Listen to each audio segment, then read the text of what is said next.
बोलो जो कौन विषय में समझना है तुम लोगों को? History political. History political.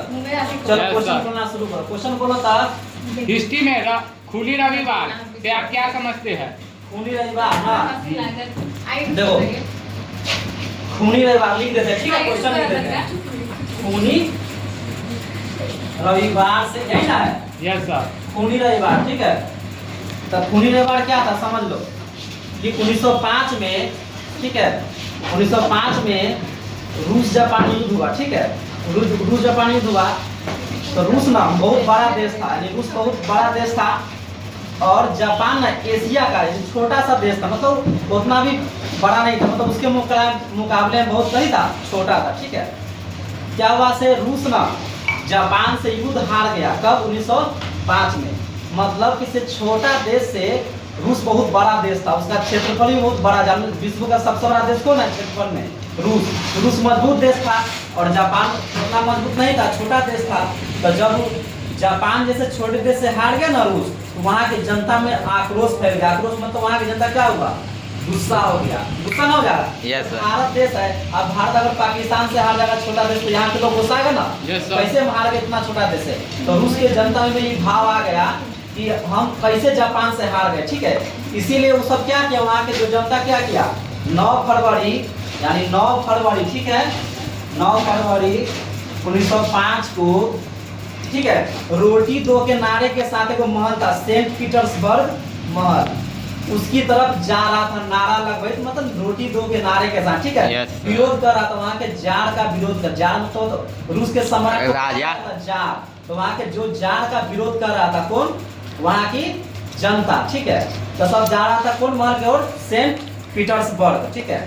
तो वहाँ के जो जार था ना, जैसे ही उसके महल तक पहुँचता है, महल के पास पहुँचता है, तो वहाँ के जार था ना, बहुत लोग था, यानी हजारों लोग था, तो वहाँ के जार था ना, इन लोगों पर कथी किया? गोलियां बरसवा दिया, मतलब गोली से गोली मतलब उस पर बरसवा दिया, निहत्था, सब निहत्था था, हाथ में कुछ था नहीं, तब गोलियां बरसवा दिया, ठीक है?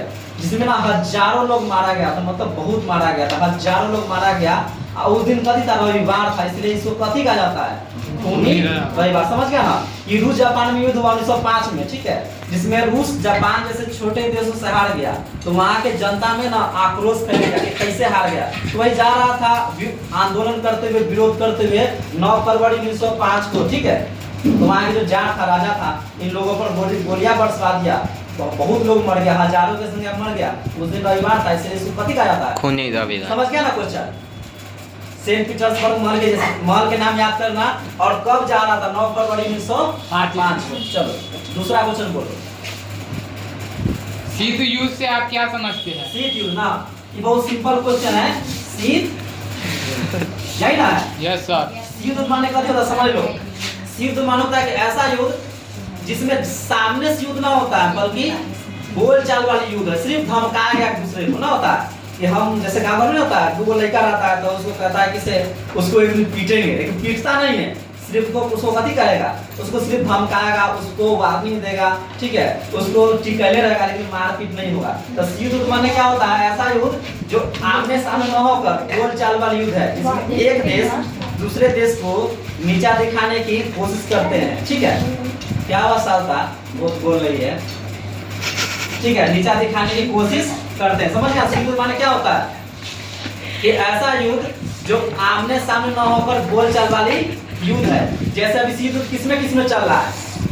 किसी युद्ध शुरुआत कब हुआ था? द्वितीय विश्व युद्ध के बाद। द्वितीय विश्व कब हुआ है? समाप्त 1945 से, ठीक है, 1945 में द्वितीय युद्ध समाप्त हुआ है, ठीक है? उसी वक्त से एक दुनिया दो भागों में बट गया। अमेरिका एक तरफ, अमेरिका एक तरफ सोवियत संघ यानी रूस, ठीक है? तो रूस और सोवियत संघ में युद्ध चलता रहा। अभी अमेरिका और रूस में चलता है, ठीक है? युद्ध समझ गया ना? ऐसा युद्ध जिसमें आमने सामने न होकर बोलचाल वाली युद्ध है, जिसमें एक देश दूसरे देश को नीचा दिखाने की कोशिश करते हैं। सामने से न लड़ेगा, एक दूसरे को धमकाएगा, बस। दूसरा क्वेश्चन बोलो। पांडुलिपि क्या है? ओ पांडुलिपि। Yes sir. पांडुलिपि ना है? Yes sir. पांडुलिपि बनाया है, याद है? Yes sir. कथी? हाथ से लिखी गई पुस्तक को पांडुलिपि कहते हैं। तो पांडुलिपि माने क्या होता है? कि ऐसी पुस्तक जो हाथ से लिखी गई हो, यानी छापखाना नहीं, छापखाना मतलब छापने वाली मशीन नहीं ना बना था, उससे पहले पुस्तक कैसे होता था, हाथ से लिखाता था। तो हाथ से लिखाएगा तो सिंपल वाली हाथ से लिखाएगा तो बहुत दिन लगेगा लिखने में, यस सर। पहले छपाने में ना तुरंत छपा जाएगा, हाथ से लिखाएगा तो बहुत दिन लगेगा।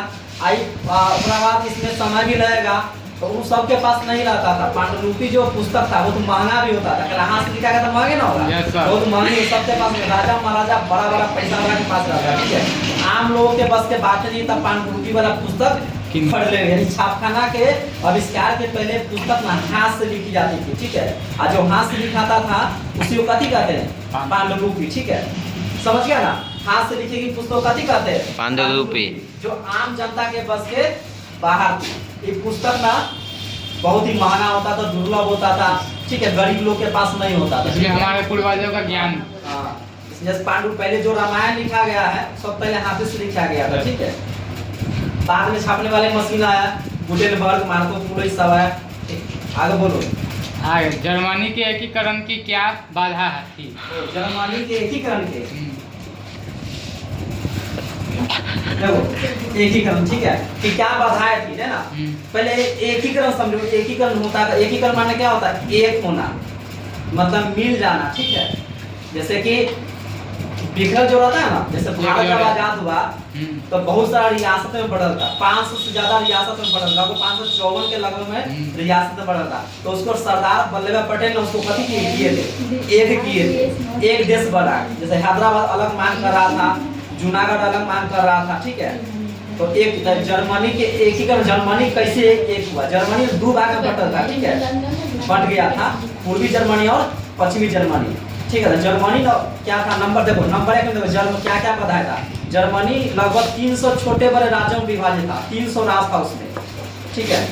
और वहाँ एगो प्रसा था, प्रसा ने वो शक्तिशाली राज उस पर कंट्रोल करता था, उसको एक होने नहीं दे रहा था, ठीक है। तो वहाँ प्रसा, जर्मनी लगभग 300 छोटे बड़े राज्यों में विभाजित था, वहाँ प्रसा शक्तिशाली राज था। दूसरा पॉइंट, जर्मनी में ना राष्ट्रवाद की भावना का अभाव था, वहाँ के लोगों में ना राष्ट्रवाद नहीं था। राष्ट्रवाद समझता है ना, अपने देश के लिए कुछ करना, मतलब देश के लिए काम करना, देश के लिए कुछ करने का जुनून होना, वहाँ के लोगों में नहीं था। राष्ट्रवाद की मतलब की भावना था, मतलब राष्ट्र एकता का, राष्ट्रवाद की कमी था वहाँ के लोगों में, ठीक है।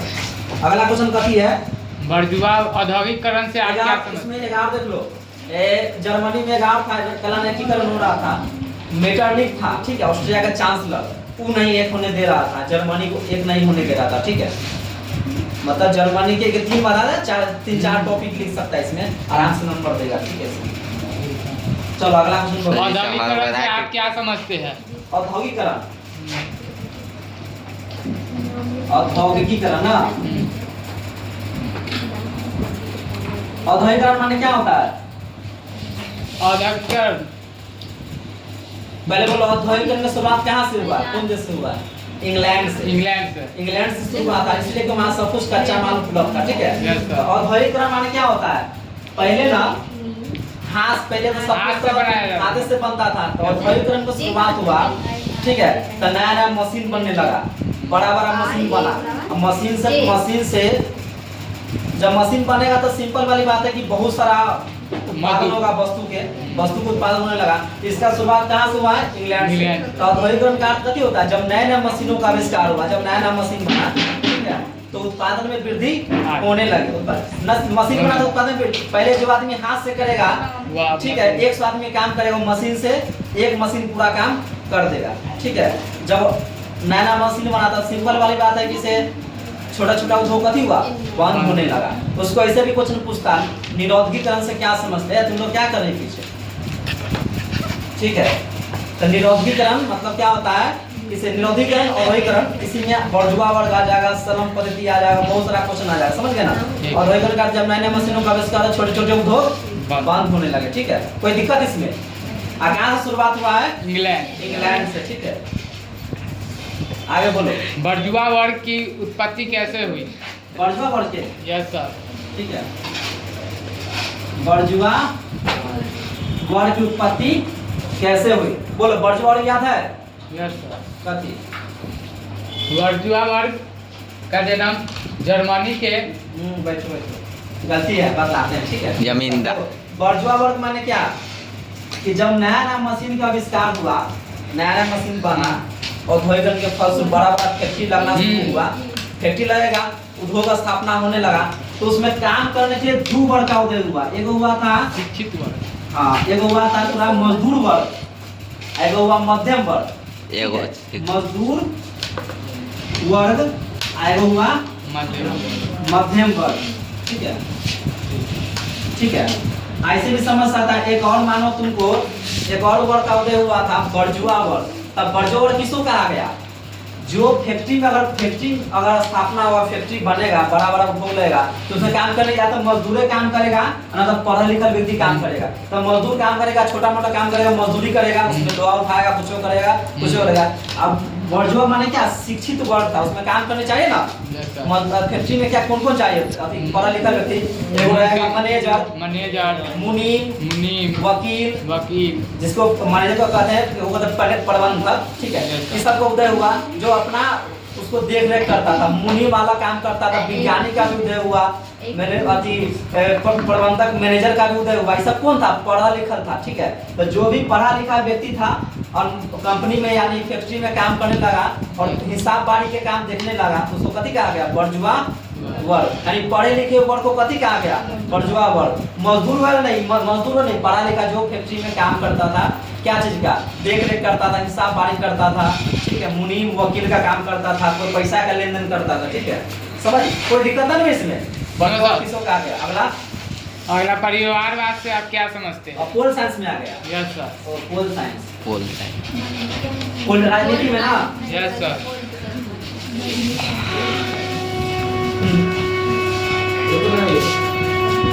ठीक है, हो गया। देखो परिवार कथी कौन क्वेश्चन है? परिवारवाद से आप क्या समझते हैं? परिवारवाद तो एकदम सिंपल। देखो परिवारवाद, देखो परिवारवाद माने क्या होता है? किसी कोई नेता चुनाव लड़ता है, ठीक है, नेता चुनाव लड़ता है, किसी कारणवश बहुत दिन से विधायक रहा, सांसद रहा, ठीक है, कोई पद पर रहा, ठीक है, सांसद विधायक बना। अब कोई कारण से जब चुनाव नहीं लड़ता है ना, अपने ही नहीं लड़ता है, तो अपने ही किसी परिवार को ना उस पद पर बैठा देता है, ठीक है। सोचता है कि मेरे बाद ना मेरा बेटा, मेरा भतीजा, मेरा भाई, मेरा ही कोई परिवार का व्यक्ति उस मेरे पद पर जाए और दूसरा कार्य करता है। और भी ना एक पार्टी है, जैसे भाजपा पार्टी है या कांग्रेस पार्टी है, कार्य करता तो बहुत सारा, कोई नेता विधायक है, ठीक है, या सांसद है, मेंबर ऑफ पार्लियामेंट है। वो जब बुजुर्ग हो जाएगा, चाहे वो अब लड़ने के अधीन में अवस्था में नहीं लगा, तो अपने ही परिवार को किसी सदस्य को क्या करेगा? टिकट दिवा देगा, दिवाएगा और उसी को खड़ा करवा के उसी को कथी करेगा? जितवाने की कोशिश करेगा, जितवा देगा। तो अपने ही परिवार को आगे बढ़ाने की कोशिश करना कथी कहलाता? परिवारवाद। जैसे भारत में तो परिवारवाद के 1 लाख उदाहरण मिलेगा। जैसे कि कांग्रेस में देखेगा तो नेहरू साहब, इंदिरा गांधी, फिर राजीव गांधी है ना, फिर अभी राहुल गांधी है, सोनिया गांधी है, मतलब परिवार के ना सब। तो परिवार को बढ़ा रहा है। फिर उसका और वंशज जाएगा, बिहार में हो जाएगा तो लालू प्रसाद, उसका बेटा तेजस्वी यादव, तो बहुत सारा उदाहरण है, ठीक है। सब परिवारवाद मतलब अपने परिवार को ही आगे बढ़ाता है, ठीक है, उसको ही जिताने की कोशिश करता है। क्लियर? अभी क्वेश्चन। Yes sir. आगे बोलो। लोकतंत्र से आप क्या समझते हैं? लोकतंत्र है इसके बाद। लोकतंत्र पढ़े। लोकतंत्र माने क्या होता है? लोकतंत्र में जनता का शासन होता है, मतलब आम लोगों का शासन। इसमें जनता ही मालिक होता है, ठीक है। 2 प्रकार के शासन होता है, एक होता है राजतंत्र, एक होता है लोकतंत्र। पहले था ना, ऐसे 500 साल पहले कथी था? राजतंत्र था, कथी था? अब कथी है? अब लोकतंत्र है, कथी है?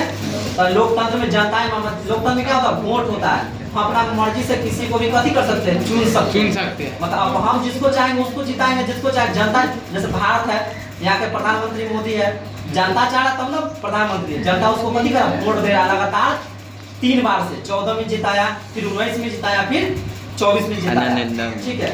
फिर 19 में खड़ा होगा तो फिर अच्छा काम करेगा तो फिर जीतेगा। तो लोकतंत्र में कौन जिता रहा? जनता। अगर चाहेगा, जिस दिन जनता चाह देगा कि हरा देना तो हरा देगा, लेकिन जनता उसको अच्छा काम करे तो उसको मतलब चाह रहा, मतलब उसको 3 बार से जिता रहा है। नीतीश कुमार बिहार के, तो जनता चाह रहा तब ना वो मुख्यमंत्री 2005 से मुख्यमंत्री अभी तक लगा 2024 में 2024 तक मुख्यमंत्री है। तो लोकतंत्र में जनता ही मालिक होती है, मतलब जनता जिसे चाहेगा जिता देगा, जिसे चाहे हरा देगा। तो लोकतंत्र की परिभाषा कौन देता? अब्राहम लिंकन ने। लोकतंत्र जनता का, जनता के लिए जनता द्वारा चुना गया है ना। लोकतंत्र का कौन परिभाषा दिया है? Abraham Lincoln. ठीक है, लोकतंत्र में जनता ही सब कुछ होता है, इसमें जनता ही मालिक होती है, ये ना कि प्रधानमंत्री मालिक है, यहाँ जनता ही सब कुछ होता है लोकतंत्र में, राजतंत्र नहीं है। ठीक है, आगे बोलो। सत्ता का विकेंद्रीकरण से आप क्या समझते हैं? सत्ता का विकेंद्रीकरण होगा, हाँ, विकेंद्रीकरण। सत्ता का विकेंद्रीकरण है ना, यस सर। विकेंद्रीकरण। सत्ता का विकेंद्रीकरण माने क्या होता है? देखो समझो ऐसे, तुम लोग थोड़ा कंफ्यूज होगा इसमें। बोलो सत्ता का विकेंद्रीकरण याद है? नहीं याद? देखो तो भारत देश है, ठीक है, तो यहाँ ना कई प्रकार के सरकार, ऐसे मानो तो 3 प्रकार के सरकार होता है। वो होता है केंद्र सरकार, तो राज्य सरकार, एगो पंचायत सरकार, जो पंचायत में मुखिया होता है, और राज्य में कौन होता है? नीतीश कुमार मुख्यमंत्री है, और केंद्र में कौन है? मोदी। तो सत्ता का ना बंटवारा होता है अलग अलग स्तर पर, कई स्तरों पर होता है, 3 स्तर पर होता है। ठीक है, अलग अलग कला सबका काम कथी होता है? बांटा हुआ रहता है। केंद्र पर मोदी का प्रधानमंत्री क्या काम करेगा, केंद्र सरकार क्या काम करेगा, फिर राज्य सरकार क्या काम करेगा, पंचायत में क्या काम करेगा, मुखिया, ये सब। ठीक है, तो सत्ता का विकेंद्रीकरण का अर्थ होता है कथी? कि सत्ता का कई स्तरों पर विभाजन होना, मतलब सत्ता का केंद्र पर केंद्र सरकार, राज्य पर राज्य सरकार, और पंचायत पर पंचायत सरकार। इससे पहले होंगे ये वाला, ठीक है, याद नहीं आएगी, पहले थे क्वेश्चन। ठीक है, यानी सत्ता का विकेंद्रीकरण, बंटवारा होना। ठीक है, अच्छा बोलो तो अभी बिहार के मुख्यमंत्री नीतीश कुमार है, 2 उप मुख्यमंत्री है, कौन कौन है? बिहार के मुख्यमंत्री नीतीश कुमार। उप मुख्यमंत्री बना है 2, तो कौन कौन है? चलिए बोलो सर, कौन है बिहार के उप मुख्यमंत्री? 2 सम्राट चौधरी, विजय सिन्हा। 2 है ना? Yes sir. ठीक है, तो ये दोनों सब अपना राज्य में जो रहेगा मुख्यमंत्री, उप मुख्यमंत्री, इसका अपना कैबिनेट होता है राज्य का, वो अपना अलग काम करे। केंद्र का अपना कैबिनेट होता है, प्रधानमंत्री, गृह मंत्री, रक्षा, उसका अपना काम करे। पंचायत में तो होवे करता है सरपंच, मुखिया, समिति। ठीक है, अब बोलो कौन है? बहुदलीय व्यवस्था की आप क्या समझते हैं? बहुदलीय व्यवस्था, देखो सत्ता का ना कई प्रकार का रूप होता है, जैसे वो होता है एक दलीय, द्विदलीय और बहुदलीय। ठीक है, तो एक दलीय माने क्या? वहाँ ना एक ही इस पार्टी की सरकार होगा, पढ़े होंगे, एक ही पार्टी की। चीन में ना एक ही पार्टी है, ठीक है, वहाँ सी जितनी है क्या राष्ट्रपति है, वो लगातार वही राष्ट्रपति बनता है। द्विदलीय मतलब 2 पार्टी, जैसे अमेरिका में है, एगो रिपब्लिकन है और एगो है ऐसे नाम है, मतलब ध्यान से, रिपब्लिकन है। ठीक है, और भारत में क्या बहुत सारा पार्टी है। ठीक है, मतलब यहाँ ना 1000 पार्टी होगा, अपना अपन पार्टी बना के, कितना पार्टी बंद है, कितना चालू कर रहे हैं। ठीक है, अभी अमेरिका में राष्ट्रपति चुनाव हुआ ना, कौन बना राष्ट्रपति? डोनाल्ड ट्रम्प जीता है। ठीक है, तो अमेरिका में 2 दलीय है, भारत में कथी है? बहुदलीय। बहुदलीय माने क्या? जहाँ बहुत सारा पार्टी है। देखो बिहार में देख लो कितना पार्टी है, भाजपा है, राष्ट्रीय पार्टी हुआ, कांग्रेस राष्ट्रीय पार्टी हुआ, क्षेत्रीय पार्टी कौन है? राजद, लालू प्रसाद यादव की पार्टी, फिर दूसरा जदयू हुआ, कोई जिसका पार्टी है नीतीश कुमार, तो कौन है? लोजपा आर हुआ, रामविलास पासवान हुआ, कितना पार्टी हुआ? हम हुआ, हम मतलब कौन? जीतन राम मांझी, हिंदुस्तानी अवाम मोर्चा, फिर उपेंद्र कुशवाहा की पार्टी है, कितना पार्टी है? यानी बहुत पार्टी है ना, तो बहुत पार्टी। बंगाल में चला जाएगा तो टीएमसी, तृणमूल कांग्रेस, ममता बनर्जी। ठीक है, महाराष्ट्र में चला जाएगा तो शिवसेना मिलेगा, शिवसेना उद्धव मिलेगा। ठीक है, तो बहुत सारा पार्टी। बहुदलीय माने क्या? जहाँ बहुत सारा पार्टी हो। और बहुदलीय व्यवस्था देश कौन है? भारत है। ये सब अपना अपना चुनाव लड़ता है, जिसको ज्यादा बहुमत आता है चुनाव। ठीक है, केंद्र में सरकार बनाता है। तो राष्ट्रीय पार्टी हुआ भाजपा, क्षेत्रीय पार्टी हुआ ये सब, जो क्षेत्र में एक राज्य में सीमित हो, जैसे कि यूपी में समाजवादी पार्टी, बसपा, ये सब हुआ क्षेत्रीय पार्टी। ठीक है, तो बहुदलीय समझ गया ना कि ऐसा देश जहाँ बहुत सारा पार्टी हो, ऐसी व्यवस्था जहाँ बहुत सारा पार्टी हो। ठीक है, उसको कहते हैं बहुदलीय व्यवस्था वाला देश का। जैसे कौन हो जाएगा? जैसे में कौन जाएगा? भारत। ठीक है, जैसे में कौन हो जाएगा? और कोई क्वेश्चन है? No sir. नो। और कोई क्वेश्चन है? खत्म हो गया था। ठीक है।